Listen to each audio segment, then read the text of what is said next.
لا، ما هو معايا تصريحات بلد العجائب، عرفتوها شكون هي؟ الجزائر.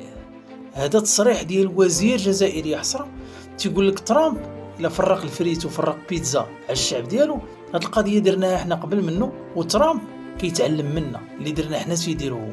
اسمع. وراح المحل نتاع مشهور، محل نتاع مواد نتاع مطاعم، وسرب الناس الفريت والبيتزا وكذا. قال شوف، وعندما ديرها انت، وحنا درناها قبل ترامب بالمناسبه، احنا حملتنا كانت عند قناعه ودراسه مدروسة. ولي المستوى ديال الوزير يحصر، هذا وزير، فما بالك بواحد من الشعب تيقول لك هاد القضيه اللي درناها حنا قبل من ترامب، وحنا عن قناعه ودراسه. اين دراسه اللي خاص هادشي؟ الله اعلم. هذا هو الوزير، وتلفت له بغا يقول مواد في اللي قال المطاعم، مواد غذائيه، مواد شنو.